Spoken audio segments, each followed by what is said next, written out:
to the republic for which it stands, one nation, under God, indivisible, with liberty and justice for all. Thank you. Roll call, please. Deb Polly, Here. Molly Monyak, Here. Lauren Pedersen, Here. Corinne Hennon, Here. Jenny Kuski, Here. Christina Olson, Here. Matt Bertrang. Here. Thank you. Consideration of the agenda. We've not had any changes to the agenda since it was published earlier today. So I'll entertain a motion to approve the agenda. as Motion to published. approve. Who is that? Me. Second. Lauren seconds. Lauren seconds. Okay, we have a motion and a second. All those in favor of approving the agenda signify by saying aye. Aye. Opposed? Motion carries. Thank you. And then we have our consent agenda items. We have the minutes from the regular September meeting, the workshop meeting in September, finance reports, donations. We have a donation of $45 for the JES backpack program from Mighty Cause, $1,000 from JMS web program, for the JMS web program from the Jordan Fire Department, $350 for the Community Ed Holiday Tour of Lights from the Jordan Lions, $500 for the JES snack cart from the Jordan Lions, $750 for Legion Baseball from the American Legion Post number 3, $75 for the JMS from Holly Kavapel, $400 baseball field 2 scoreboard sign from Riverland Bank, and $25 for the Jordan Elementary School from Blackbaud Giving Fund. And matters of employment, we have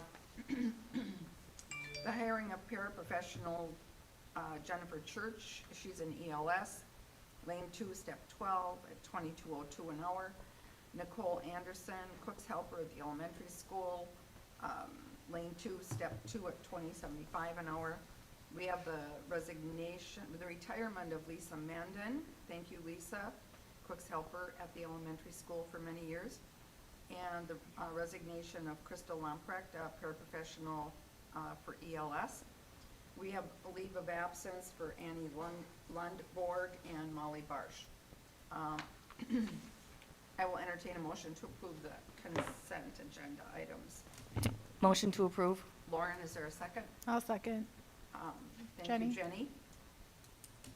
All in favor signify by saying aye. Aye. Opposed? Motion carries. Okay, 7.1, review and act on the annual assurance of compliance. Superintendent Evenson. All right, Chair Polly, members of the board, our first item with assurance of compliance is something that we do annually as required by the Department of Education in relation to mandated reporting. We are required to let MDE know every year before November 15th that we have been compliant with making sure our staff are aware of what they are mandated to report. As attached, you can see that we have completed this and are in compliance. Okay, I will entertain a motion to approve. Motion to approve. Lauren, is there a second? A second. Corinne, okay, discussion or questions for Superintendent Evenson? Hearing none, all those in favor of approving the annual assurance of compliance signify by saying aye. Aye. Opposed? Motion carries. 7.2, achievement and integration update. Dr. Yamelin. Okay. Hello. You can go to the next slide, Stephen. So the purpose, a background of achievement and integration for anybody who wasn't here last year. It's a MDE program, federal program, aimed to pursue racial and economic integration, increase student achievement, create equitable educational opportunities, and reduce academic disparities based on students' diverse racial, ethnic, and economic backgrounds in Minnesota public schools. Go to the next slide, Stephen. Thank you. So there are 4 different ways that school districts can qualify to receive achievement integration funding and be a part of the program, we qualify under number 2. We are an adjoining district to a racially isolated district. So because we adjoin Shakopee, which is designated as a racially isolated district, we qualify for achievement and integration. The next slides. So we are on we're actually on year 2. So achievement integration, we're always working backwards. So year 3 started on the first day of school, but I am reporting on year 2. Go to the next slide. So because we're an adjoining school district, one of our goals has to mirror that of Shakopee and Prior Lake Savage school districts.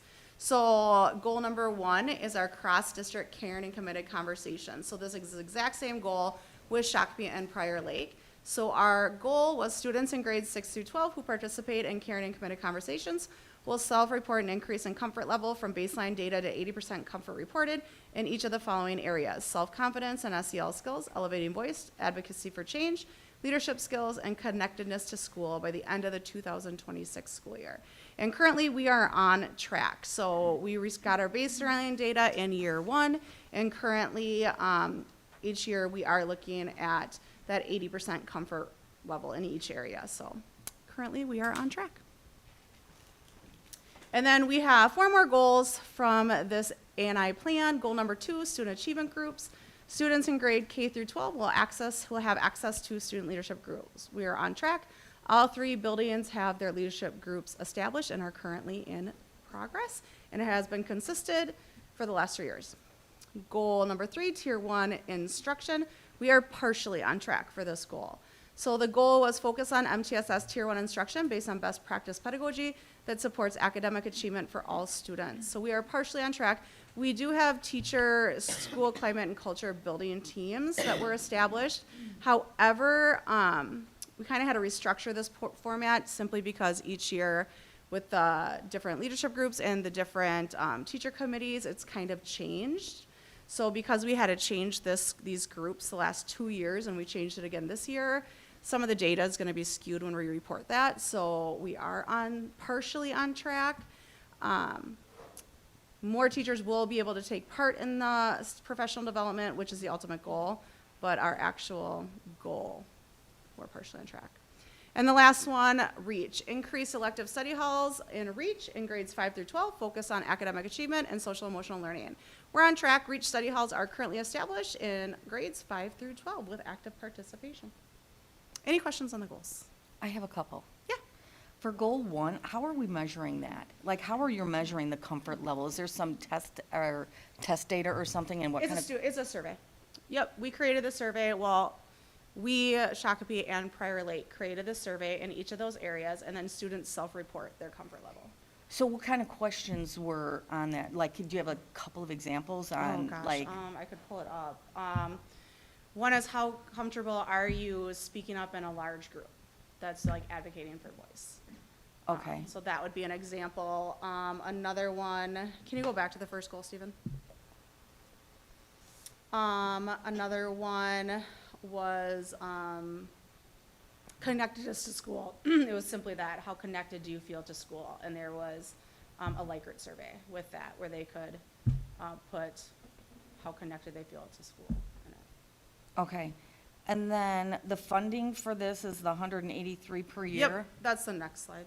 Oh, I thought we already finished. I'm sorry, never mind. That's okay. Never mind. It's a little preview. I got ahead of myself, so. Any other questions on the goals? But the survey is only given to the students that partake in the group, right? Yes. Yeah. Yep. Otherwise, we wouldn't have growth data. How do you measure how the students who are not part of this program, how their comfort level is about?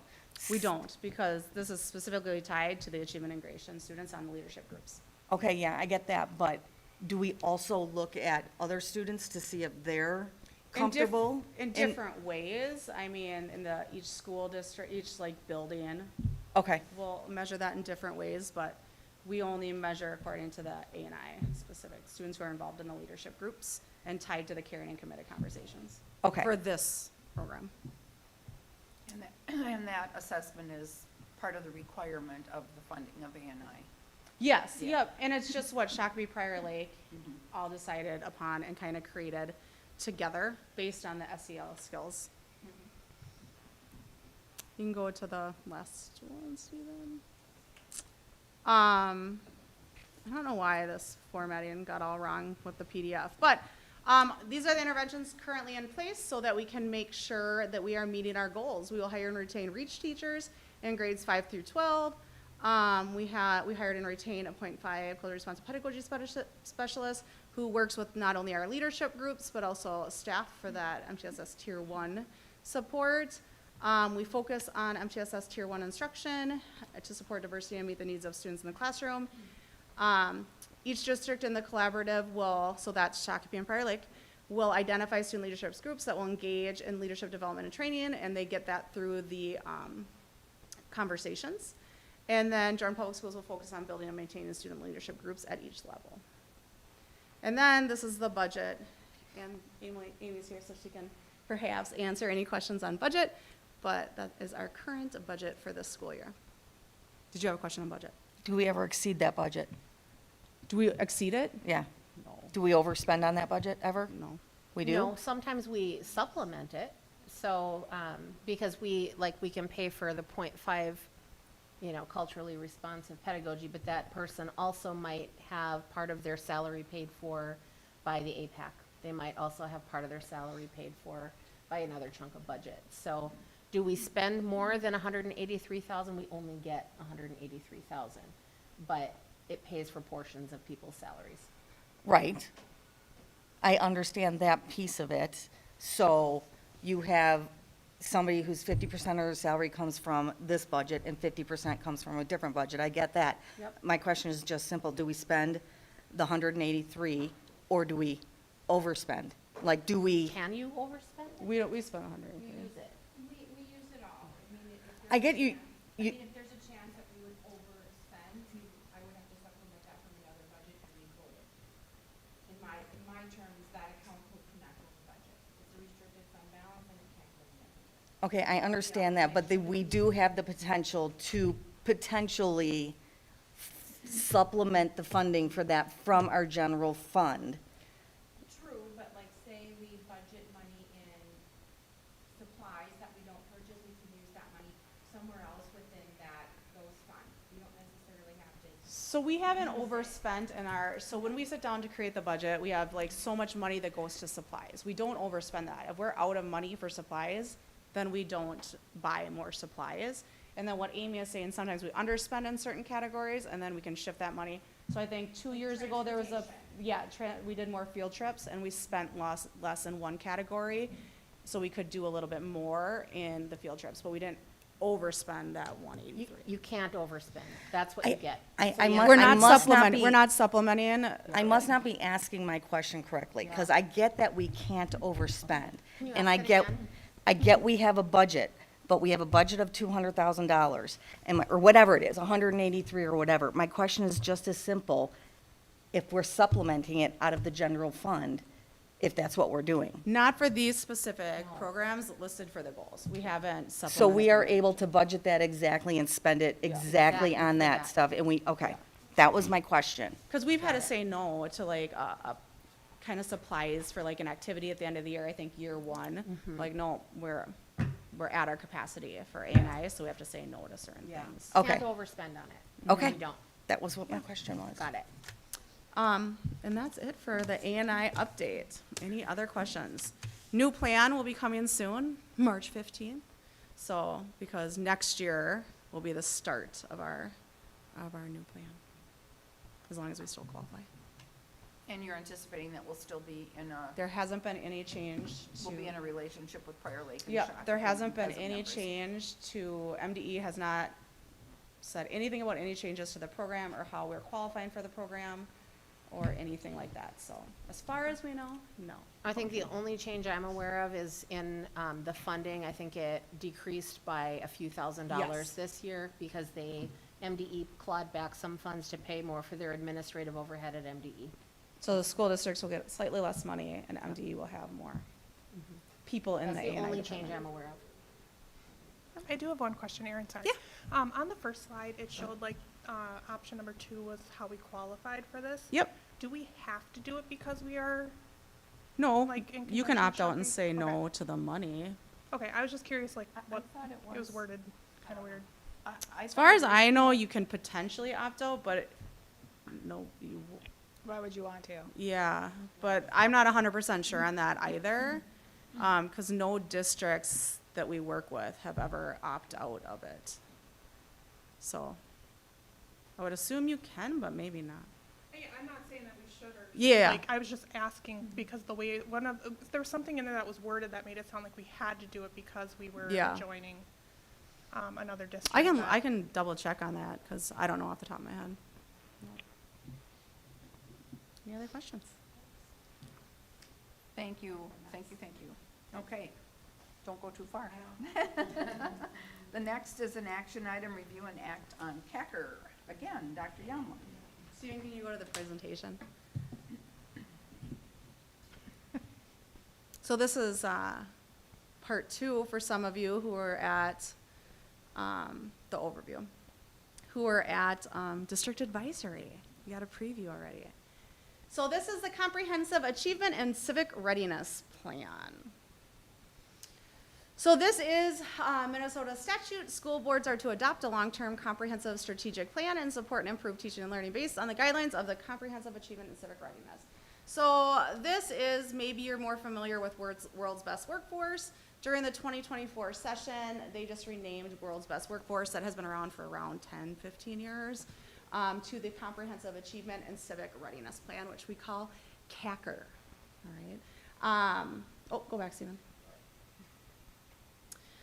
So we still, CACR still kind of mirrors what World's Best Workforce was, except one goal was removed on third grade literacy, because now that gets its own plan, and which is a literacy plan, and then they added prepare students to be lifelong learners. All right, so I'm just gonna go over a brief overview of the different areas of the CACR plan. So first of all, it includes specific areas for school districts to address. We have to have clearly defined roles, goals, a process for assessing student progress, a system to review staff effectiveness, quality instruction and curriculum, effective educational practices, and a budget aligned to learning. Then within those clearly defined goals, CACR specifically lays out what our goals have to, the categories our goals have to be under.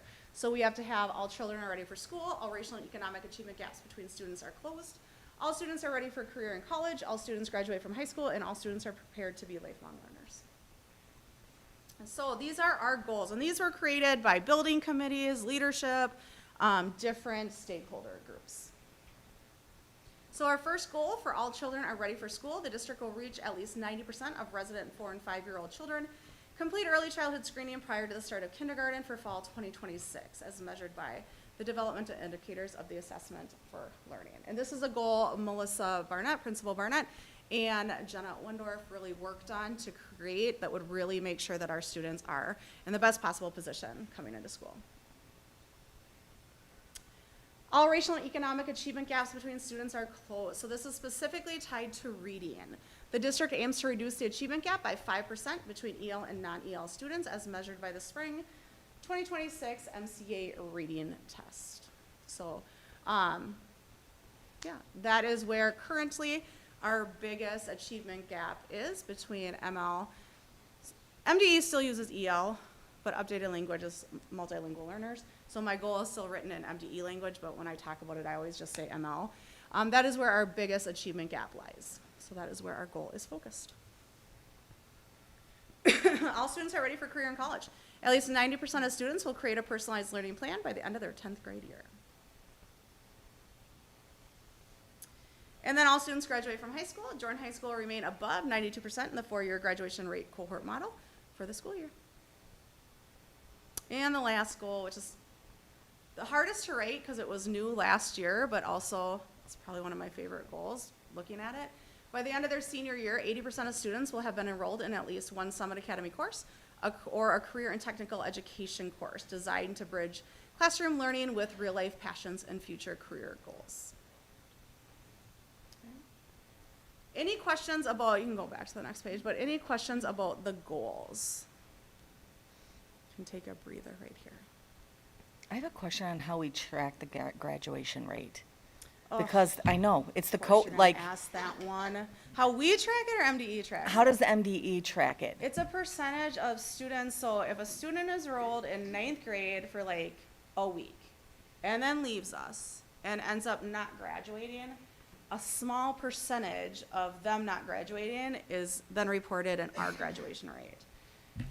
So they are not counted as a whole student, they are No. counted as a percent, like a fourth of a student, because they were with Not us for a even, it's fourth? this crazy mathematical equation. I'll bring Gutzmer in, he can break it down for you. I don't know why I thought it was those that started with us in kindergarten, so I No, didn't it's realize, ninth grade. It's I ninth didn't grade. realize it was ninth And grade, the so. reverse happens, I mean, too, but, so when we calculate our graduation rate, it's pretty much 100% every year, but then when it gets reported on like the grade book, if you look on MDE's site, it's always different because of that, those calculations.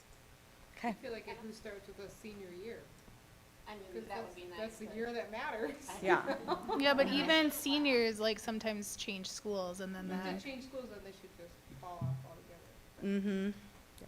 Yeah, maybe, Jenny, do you know the formula? You're a counselor. Do you No, know but I that? think it's like if isn't it like if they're here then for like a month or something, then it like counts towards it. It's something. Yep, the longer you're here, the weird. more you count towards our graduation rate.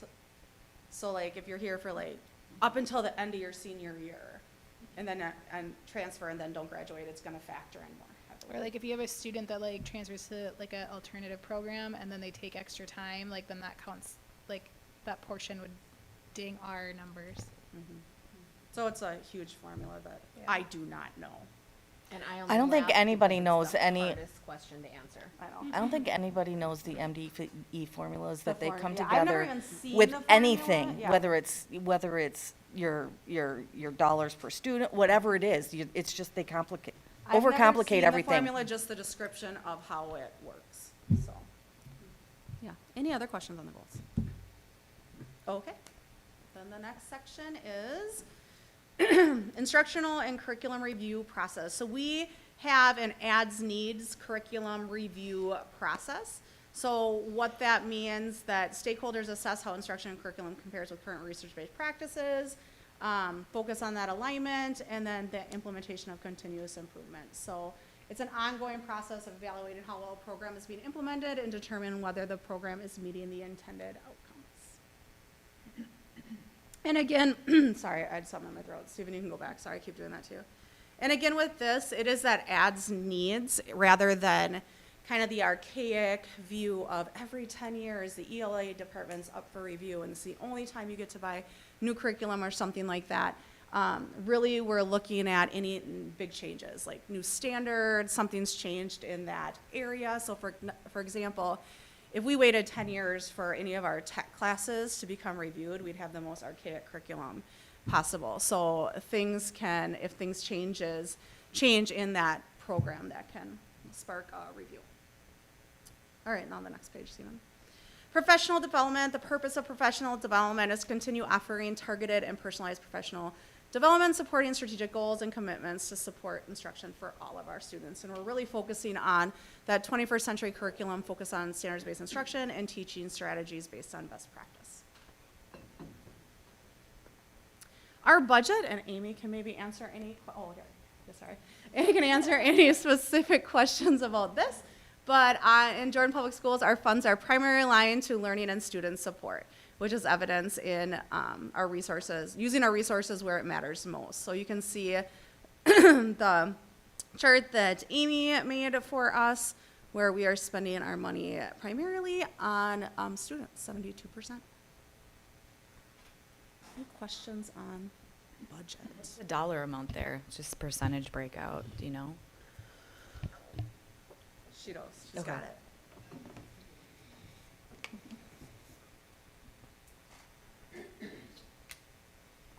We can come back to, that's fine.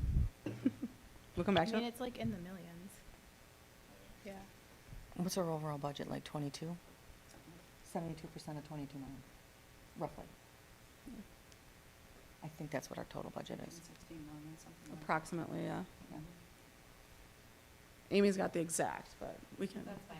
That's good. All right, Stephen, you can move on.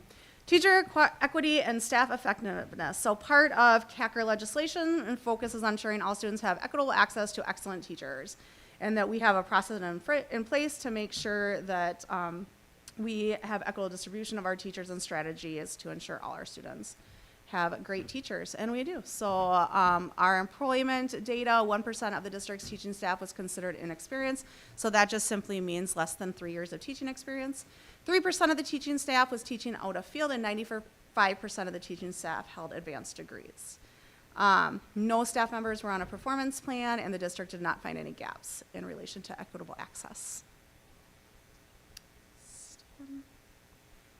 And then with that, to make sure that we have the best staff possible, we do have that teacher evaluation process that supports teachers becoming highly effective.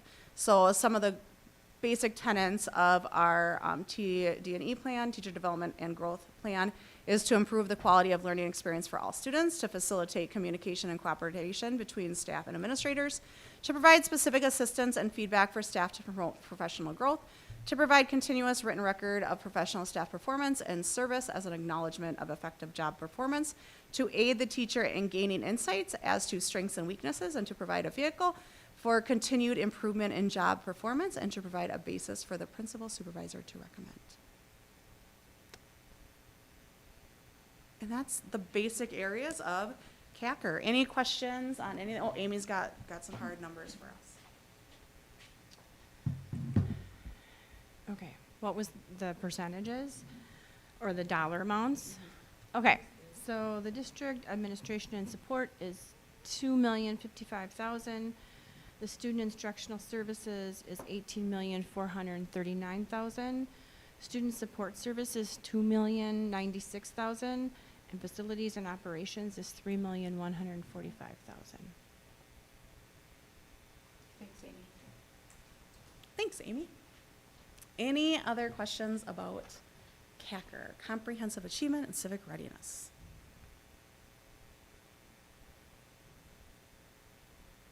No questions? This is an action item, so I will entertain a motion to approve the report. Motion to approve? Lauren, is there a second? I'll second. Matt, any further questions or discussion?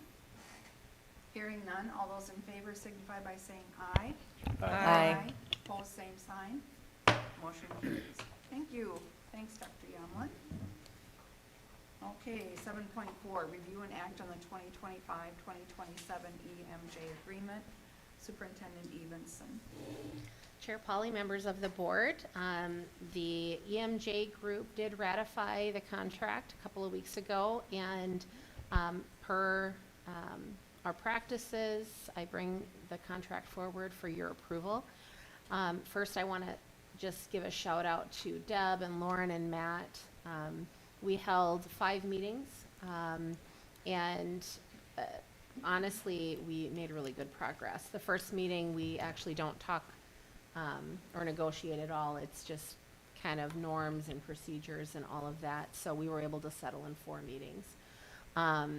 We had, tough conversations because of, where our budget is, but I think we came to an agreement that we all feel good about.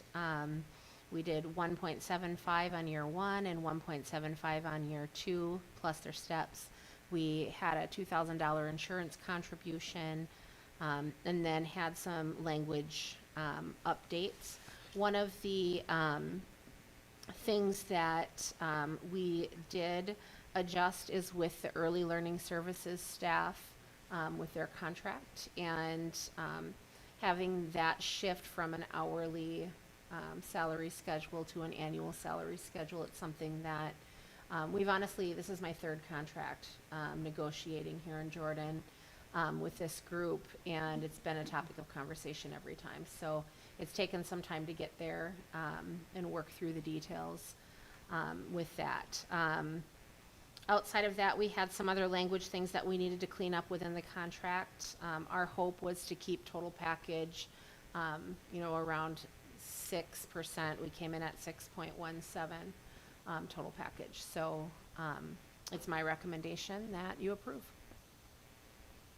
Okay, I will entertain a motion, and then we can discuss. Motion to approve. Molly, is there a second? I'll second. Matt, okay, now I'll open it up for discussion. I'll say that the whole negotiating process, well, it's hard, but you still enjoy it because you're working with the teachers within the district, and at the end of the day, they want a good contract because they're excellent employees, and we want to make sure that we are paying our employees the best that we can and the most that we can. And it's really kind of working through the buckets and figuring out what is most important to the teaching staff, is where do you want it and how would you like to see it? And so it's just, the hard part is just getting down to the nitty gritty of where we put it. And they're awesome to work with, you guys. Yeah, they really are. Other comments or questions? So I too, I just want to give a shout out to Sarah, to the negotiating team and the teachers and stuff. It was very amicable, and we appreciate the camaraderie and the back and forth very, very much. And one of my questions all the time was to Amy, is this within our projected budget? And we were able to do that, and I really feel that it's a fair and good contract on both sides, so we're just very grateful to the staff all the way around. So, any other questions or comments? If not, hearing none, all those in favor of approving the EMJ agreement signify by saying aye. It's a roll call vote. Oh, that's right, it's a So I have to roll call. abstain. Thank you, yes, it's a roll call vote. Roll call, please. Molly Maniak, Yes. Lauren Pedersen, Yes. Corinne Hennon, Yes. Jenny Kuski, Abstain. Christina Olson, Abstain. Matt Bertrang, Yes. Deb Polly. Yes. And I just want to acknowledge that our two people that abstained, because they have significant others that are involved with the contract, so by law, they can't vote on it, so. Thank you, motion carries. Okay, on to 7.5, transportation budget update. Amy?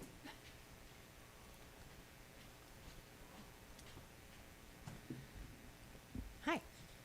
So, back in 22, 23, we entered into a 4-year agreement with Benjamin Bus, and they negotiated the first 2 years, and then for fiscal year 24, 25, and 25, 26, the dollars are going to be based on the CPI or whatever the lead person at Benjamin Bus and we came up with. So in 2024, 25, it was a 3% increase.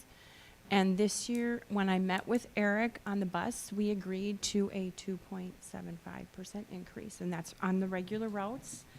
So we pay Benjamin Bus 9 months of regular routes. So he gets one check that's the same every month for the school year, and they have 12 routes. And then they also get paid like supplemental every time they do special ed transportation or field trips and things like that. But it's all going to be based on a 2.75% increase. Any questions? Or he did, so next year, Eric and I will meet again, and probably also with the owner of Benjamin Bus. We do that every 4 years, and then Renee is in on that as well. And then we'll negotiate a new contract. So this is not an action item because it's just an update on the contract that was voted on 3 years ago. Yes. So next year, we will be voting on the contract again, and we have a totally new contract. So, any questions for Yeah. Amy? This is more for your information of what's coming up and where we landed this year. So you budgeted 2%. Mm-hmm. Okay, so we're gonna be over on A little bit, yep. How much does that equate to dollars? So we pay him, I think I had budgeted, it's probably, I don't know that off the top of my head. I don't want to give you false numbers. I'm going to have to get back to you on that. Okay. He may not have said it, but like all the road construction around town having anything with that increase to it, more longer routes, or, so what if it Mhm. things like that? Not necessarily, because they're just regular routes. And I know that when Eric, when I met with Eric, our area schools they're paying a lot more for transportation than we are, and that has a little bit to do with it. And now that the bus drivers also get unemployment, his prices have increased, so that has a lot to do with it as well. There's just a lot in the mix, but he gives us really good service, and Yeah. I tried really hard for 2%. There, I know Benjamin Bus, just in my conversations as well, and this is the same conversation 3 years ago, their costs have gone up significantly as well. I will say, just other superintendents that I've spoken with, the average increase is around 4%. So, while we were hopeful for a 2%, I'm glad it's not 4. I'm just going to give a shout out to Eric because Eric is very accommodating to the district. He Yeah. goes above and beyond all the time. Whenever families have concerns and stuff, they reach out to him. So he's a great guy. I can say that I have the radio on all the time in my office, and the amount of just individualized things that happens for students, I think people would be really surprised. Just accommodating and trips that, some bus companies would say, yeah, we're not doing that. It's exceptional service. And I also know special ed sits right outside my door, and they call Benjamin Bus at least 3 or 4 times every day. Yeah. I will get you that number before I leave. I think it would be nice to know the number, but I will also say that they are fantastic, so.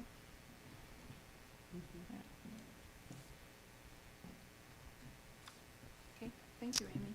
Okay, next item. Review and act on the snowplow bid. So I'm up here tonight for Dan.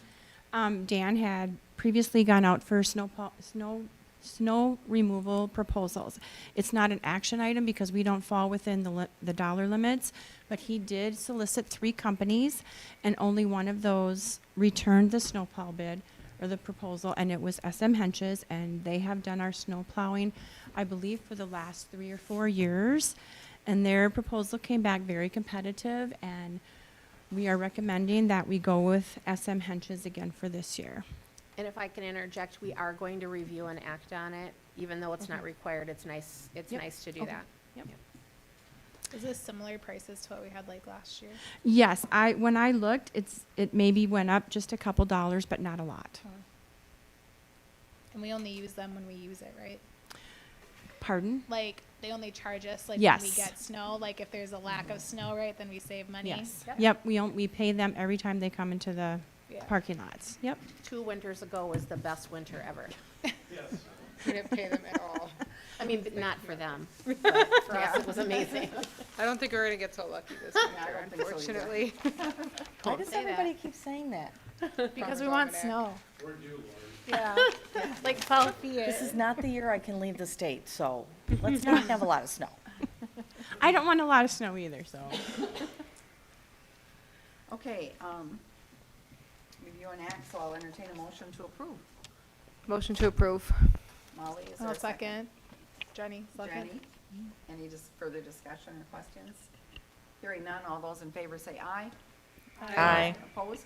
Motion carries. Thank you. Thank you.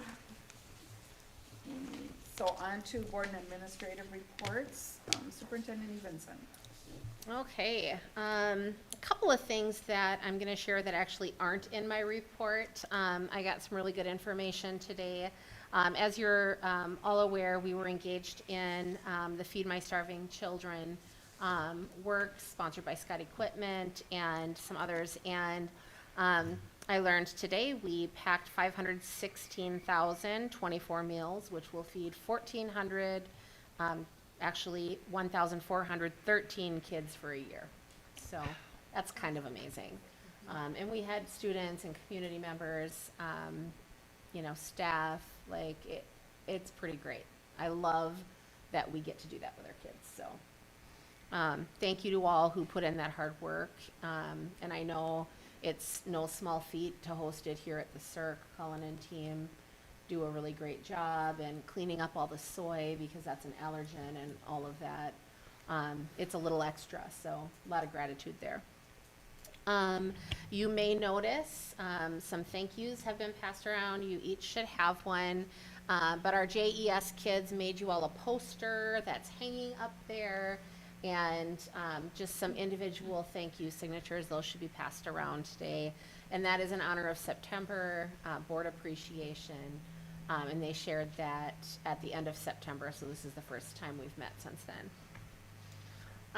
Under sharing our story, couple of updates. You might remember at our work session, I think in August, we talked a little bit about the I Love You guys, and with our crisis response and standard response protocols. That training has been going really well. We've met with, I think, every staff group at this point has had the conversation and the training, and you may see updates and signage around all of the buildings and the classrooms and such. It's a really good partnership, and I think it's going to be something that's going to be really helpful for us moving forward. Scott County Senior Expo is coming up. It's this week. It's on Friday. If you get any time on Friday to pop up to the high school in the morning, it is such a neat event. Oh my gosh. Number one, the ladies that come there are dressed to the nines. It's super fun. And they have so many great booths and vendors that come just to really showcase and provide things for our senior population. Cullen has worked really hard on this event.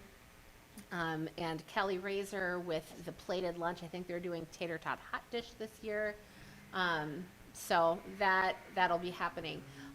Also, just as an update, we're doing some parking lot repairs as well. So you'll see some of that work starting. I think they're going to grind down at the high school some of that lot, I think on Thursday, and then finish after the Senior Expo. So don't be surprised if you see that. Building projects update. Last weekend before last already, on October 4th, we held our community event at JES. It was neat. We had guests that came from as far as Marshall, former student that went here when he was really little, came back just to see the school. We had all kinds of former teachers and staff and just different community members. Thank you to those board members that were able to be there and help with tours and all of that. And it was fun. It was a really great event, good participation. And I would say a couple of other things. I want to give a shout out to our parents. We very quickly settled into a good routine with drop off and pickup. From my perspective, things have been going really smoothly, and anytime you have changes, it can be a little bit bumpy. Our parents did an amazing job really quickly. So thank you to them for that, and thank you to staff for facilitating that and helping to work through those updates. As I shared in my report, the tennis courts are open for business. We've added some pickleball courts that should be good for our Phi Ed classes as well as for the community if you like to play outside. And we continue to work through post-occupancy meetings to finish up different punch list items on the construction project, but we're winding down. So a lot of gratitude, and I'll stand for any questions. I have a question on the oh my goodness, the parking construction and some of the repairs to the parking lot at the high school. You said that would start on Thursday? I think so. Okay, perfect. So it won't affect student traffic? Mm-mm. Perfect. Nope. Thank you. No problem. Any other questions or comments? No, you covered everything so thoroughly. Don't leave us room for questions. I'm chatty. I just want to add regarding the construction, when I was coming in to do Feed My Starving Children the other night, Chris, the manager of the whole project, actually got a little emotional and pulled me aside and said, I've worked on many job sites and have done many big projects, but I have never been on a site that I loved as much as this one. He said the staff and working with administration and working with the board and the students was phenomenal and very emotional for him. So it was pretty, says a lot. yeah, he was a great guy. So. It's been a really good partnership. When I even just think of the opportunities that our trades classes have had throughout this project, getting to be a part of OSHA walkthroughs. I mean, students don't usually get to do that. Working with the masonry people to learn some of those trades, shadowing the plumbers, electricians, all of that. And they made that happen for our kids over the last 2 years so many times.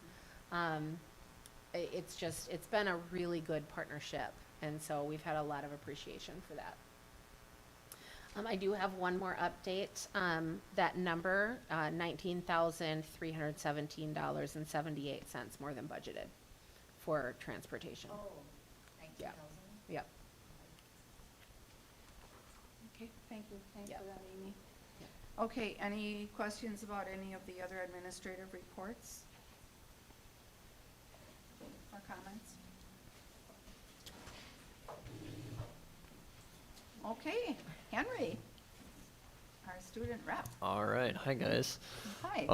So I don't have a ton for you guys tonight, but I will get through it because I know, I don't have a huge report tonight, so it'll be totally fine. So the elementary school, like Renee talked about a little bit, the community open house earlier was this month earlier in the 4th, I think.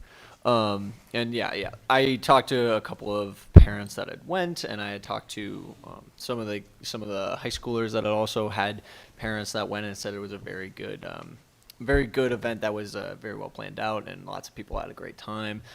Again, thank you to the board members that were there to give tours. Yeah, just a really great event put together, and a good opportunity for the community to get to see the new building projects and kind of interact with the new spaces a little bit more.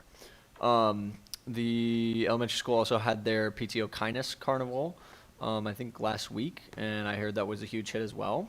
The middle school reports that the homecoming week was a massive success. Fall sports are wrapping up. Their fall play is coming up on November 14th and 15th. I'm yet to figure out what it is. Still trying to find a contact for it, but I can get that to one of you guys if you guys are super interested about it. They had guest speakers that were recently dressed for mental health, thanks to support from the Nickel Open and Duck Cup Memorial, which also happened at the high school as well. So that's really great opportunity for those students.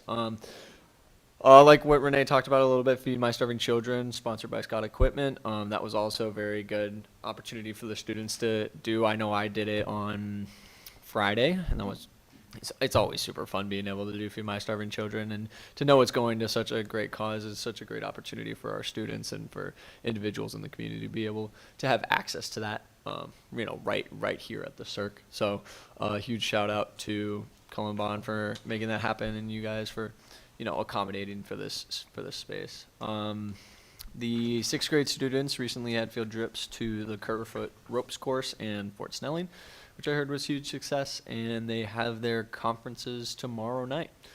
The high school fall sports are getting towards the end of their seasons. I would like to note that volleyball has a great regular season and is looking forward to sections. Hopefully, we're going to be hosting some of those at the high school next week, I believe. Yep. And the choir concert is tomorrow night at 7 p.m. Also participated in Feed My Starving Children, and I would just like to report that Pride Time has been a huge success and is being integrated into the weekly routine pretty smoothly.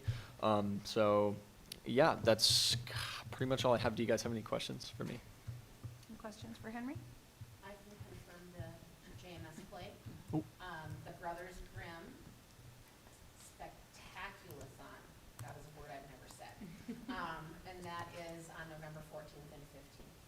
And then Anne of Green Gables will be the high school theater event, and that's November 21st, 2nd.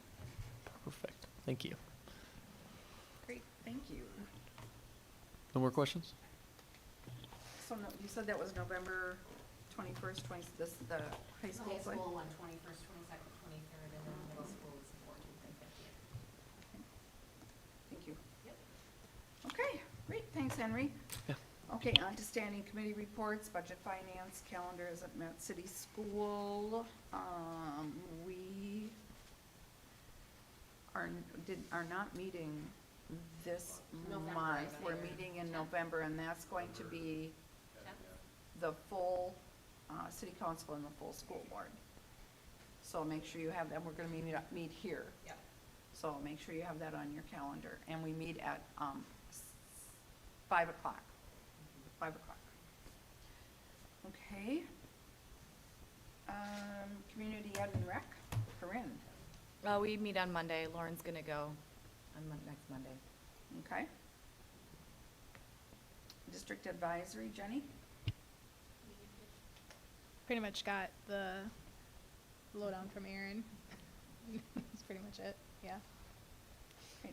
Facilities is not met, meet and confer is not negotiations, we covered that. We'll be having the para contract coming up, probably in November, we'll be working on that. Policy has not met. APAC, we did not have a regular meeting this past 2 weeks ago, but we did have our, parents, kickoff dinner out at the tap room. It was fair attendance,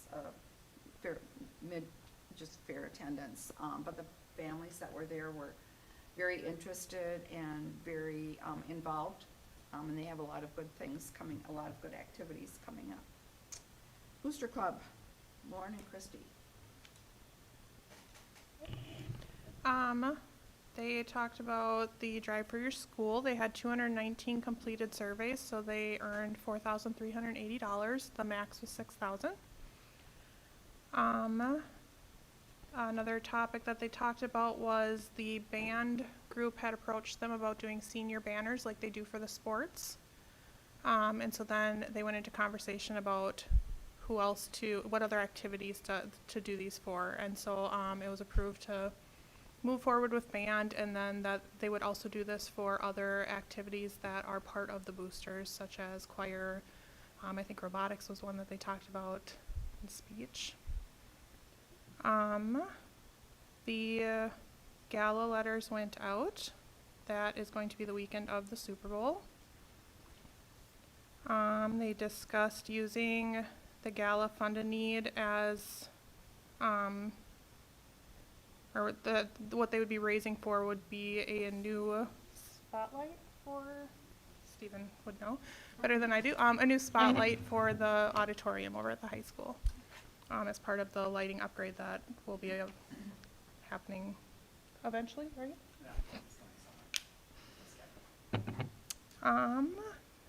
And then another thing they kind of talked about was that in regards to the scoreboard, they're working with a former alumni, Cody Anton, on having him potentially he made a really cool hype video for the football team that they played before every home game. And so they've talked about maybe having him do it for other sports as well. So it's kind of cool to hear like alumni coming back and doing things like that for the district. And that was kind of it. Those are the big things that they touched on.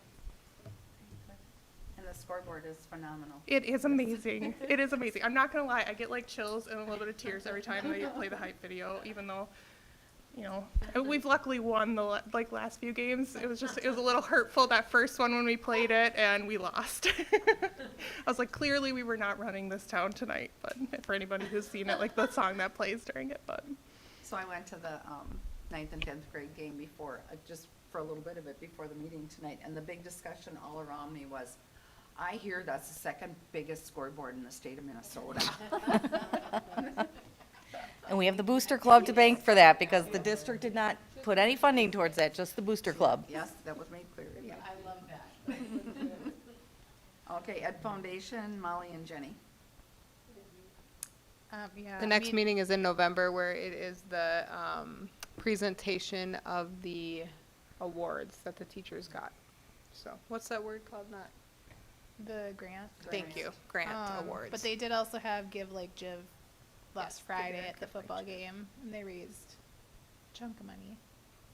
Yeah. Good. And I know I helped stuff envelopes for the gala, so I know that the gala is well underway, so.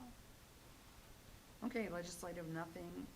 MSHSL, you're all kind of following that story right now, I know. That's to be continued. We'll see where that goes. Scale? We've met twice since our last meeting. I went to the meeting on September 12th, but I didn't go to the one last Friday, so I think you may be able to touch base on that. So on September 12th, there were 3 topics on the agenda. New Prague Area School Superintendent gave us an update on the progress of their district. There was somebody who did a discussion and a presentation on the 30th anniversary of the opening of the Bloomington Ferry Bridge.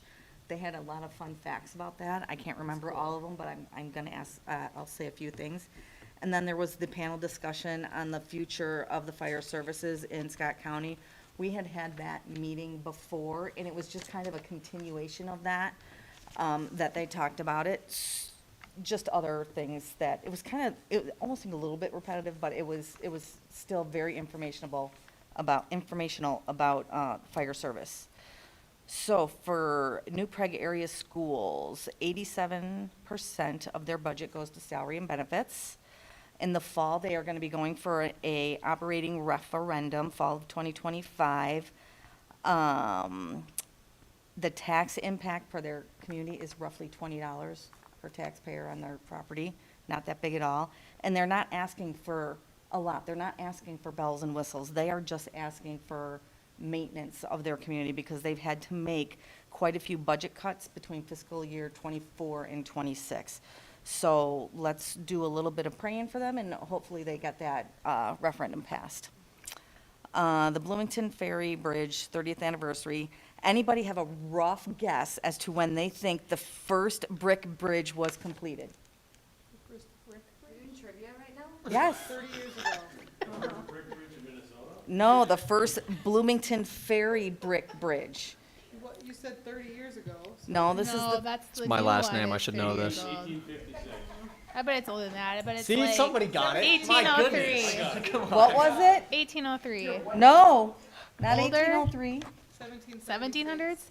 No, it's still the 1800s. You're just way too soon. 1853. A little later than that still. Give us a number. 1892. Oh, 1852 to 1890, it was a ferry that you had to get across the bridge, and they would charge, I don't remember what it was, a penny, a dime, like, it was like 10 cents or something like that.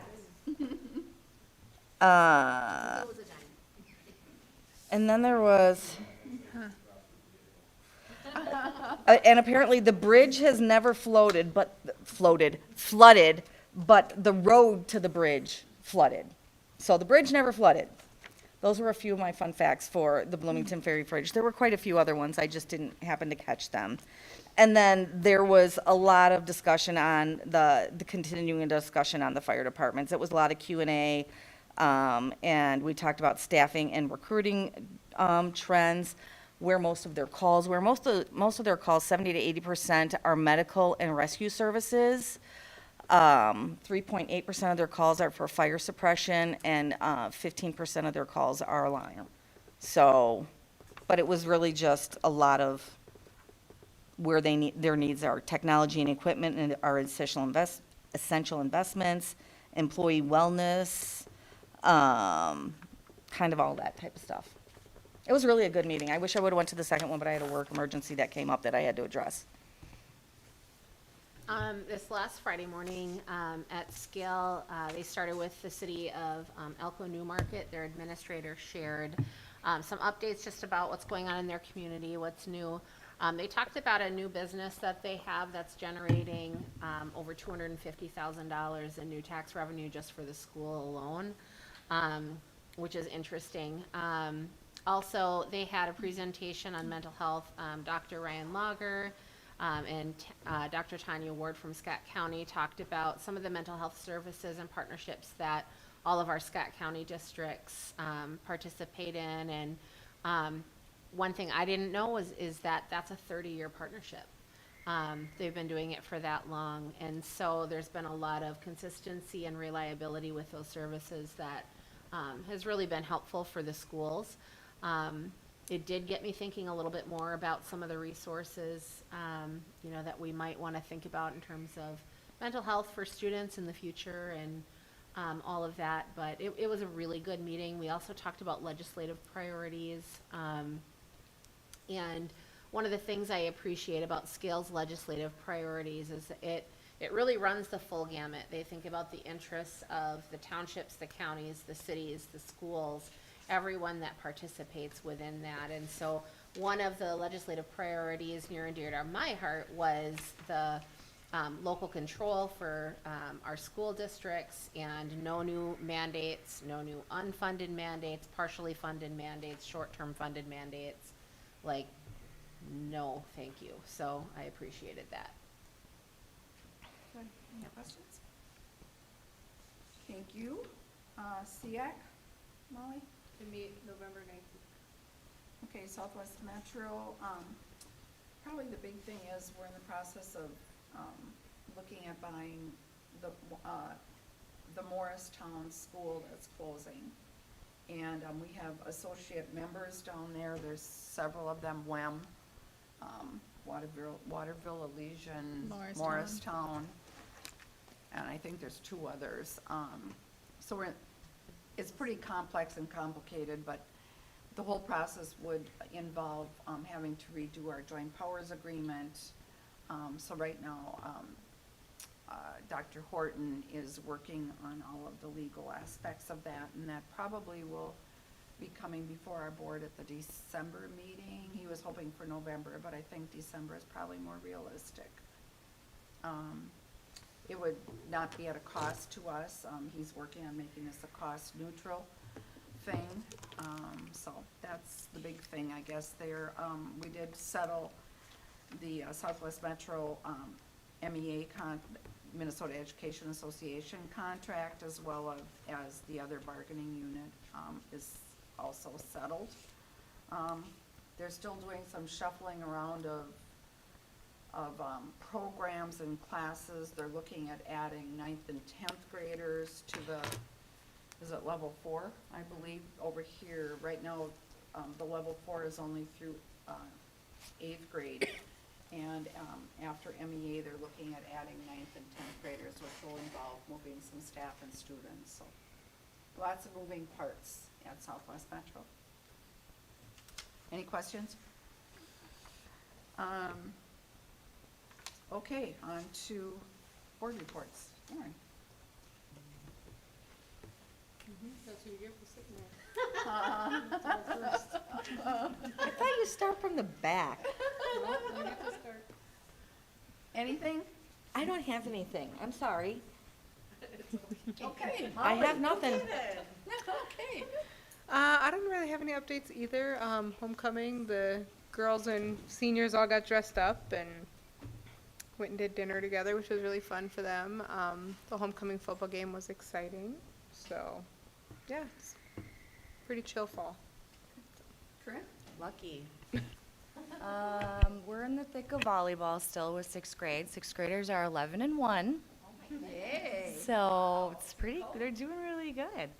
I don't think it's that coach, but we finished up 3-on-3 basketball yesterday, and then we will be rolling into JBA in like a week. So yeah, so we got that.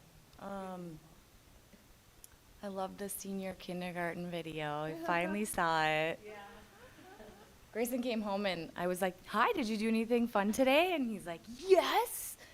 We went to the football field and we played tag and I got a shirt and there was confetti." Cute. It was cute. I was able to volunteer with 4th graders and do Feed My Starving Children, so that's rewarding. And then walking into the middle school with all the messages in chalk last week. It's fun. They were still there on Sunday, so it's cool. So it was good. I'm excited for MEA. We don't have any plans except it's my anniversary tomorrow. 14 years. Yay. I know. So Your wedding was so fun. it was a fun wedding. I know. I want to redo it at year 15. So I guess that's next year. Okay. Not much for me. I don't know. We're just wrapping up football. Yeah. That's about it. I have to comment on that. I couldn't believe the other night, they said there's over 200 littles in that football program. Yeah, it's That is insane. amazing. And this was the first year they did tackle for 4th grade, and it was pretty good. I mean, they don't keep score, which Yeah. is nice. I mean, like, people still keep score, but like, I That's don't a know. lot of I feel kids, like the though. kids did really well. Yeah, they had Yeah. 2 4th grade teams and like 5th and 6th all doing tackle, and then they have like flag for pre-K through Wow. 4th, and every Tuesday and Thursday. Yeah. Well, shout out to them for organizing that. Yeah, That's but amazing. it's, I mean, they have it pretty well. It's pretty seamless now, but it is busy, and now we're wrapping that up. So, Chrissy? Yeah. So last week our daughter wrapped up cheer camp, which was another huge one. They had like 90 kids or something like that through grade 4 or through grade 6. So she loved that. It's always a highlight every year. 7th and 8th grade wrapped up their football season last Thursday. 7th grade, I think, it sounded like had a pretty good win against St. Peter. 8th grade, unfortunately, did not, so that was a bummer. But they've got some big kids, so I don't know what they're eating down there. Very large 8th graders. Friday night's football game was a nail biter, but it was really good. And then tomorrow night I get to go to my very first high school choir concert. I've never been to a choir concert at the high school. Where is it at? Is it in the auditorium? Yeah, It so it's doesn't going to be say. right in the auditorium at Okay. 7. Okay, we were trying to figure that, my mom and I were trying to figure that out tonight. We could find the time, we just couldn't find the location, so I will let her know that. But I'm very excited about that. My son is not the choir type, but he's loved it. He's really enjoyed it this year, so we got him his black pants and all that. What else? I thought I had something else to say too, but I don't remember now. That's all I got. Thank you. Yeah, it's been fun with different activities. Volleyball team, as Henry mentioned, is if you go to the game, they're usually out pretty quick because they make short work out of it. And the football game, yes, was exciting to the bitter end. And my daughter and wife were able to go to Fort Snelling last weekend. My daughter enjoyed it. She got to wash clothes like they used to do. She'll barely turn the washing machine on at home, let alone do that. So that was fun. And then my son still, as Henry does, we're shooting trap and sporting clays. That's getting to the end too. So it's getting dark fast, so we have to shoot quick. And so it's fun. It's just everything. Kids and MEA, we're looking forward to the cool. I'm loving the cooler weather, so I'll take all of that. So. Great. Yeah. Henry? Just kind of echo what Matt said. It's just, trap and sporting clays getting to the end of our season here. It's been fun. It always is every year, so it's great. Definitely looking forward to MEA, getting a little break. Maybe do like a little road trip with a couple of friends. I don't know. Come to the choir concert tomorrow night. We have a lot of good stuff planned, and it's probably the best the program has looked in like 2 or 3 years. I mean, we're so far ahead and so far along than we were last year that the quality of music that we've produced for this concert is kind of unreal for the amount of people that we have and for the amount of people that have been dedicated for the past like couple of months, and to have such a short turnaround to being able to produce something as musically competent as we are going to show people tomorrow night. It's actually incredible. So definitely come if you can, because you'll be surprised. Great. Thank you. Anything else? I appreciate you so much, Henry.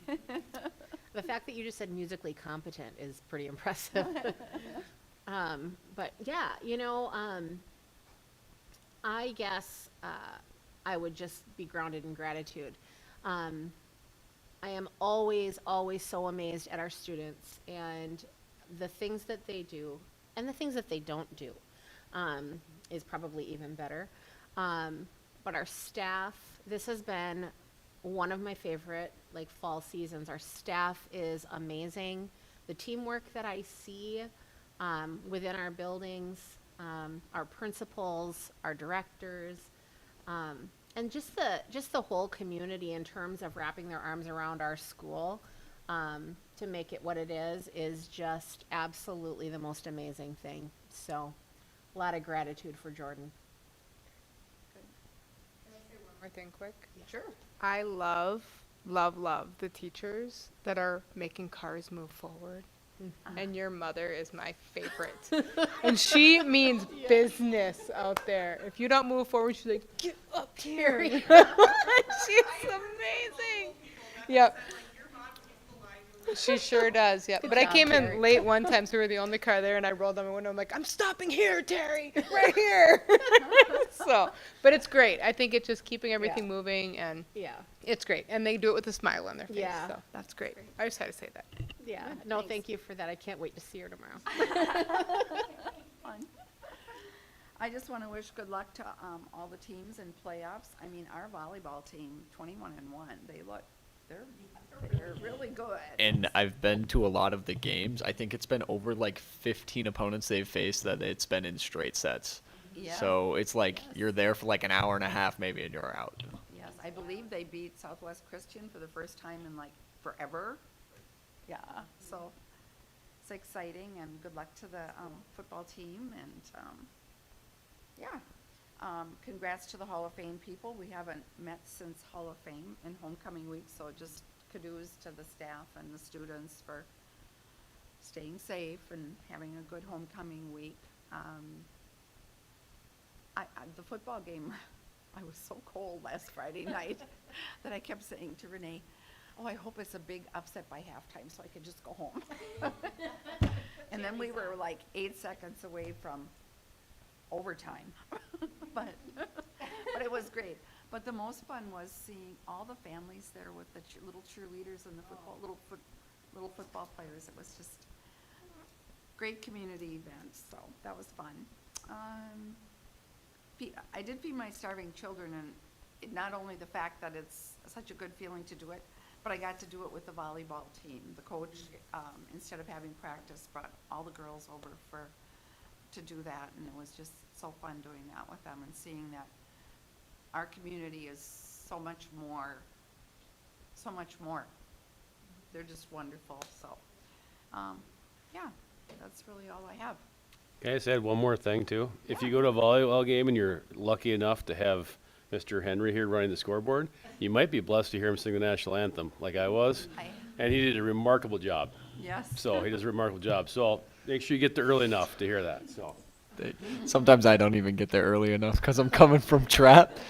It'll happen. They'll be like, it'll be like I'll get there and I'm doing the scoreboard. The first time it happened, I was scheduled to do the scoreboard, and they were showing me the graphic for the flag, and I was like, oh, like who's doing the anthem? And they're like, you are, and I'm like, oh, okay. So I just did it the first time, and it's just been a reoccurring theme. So whatever I can do, right? You do a great job. So. Thank you. Yeah, we're lucky to have you, Henry.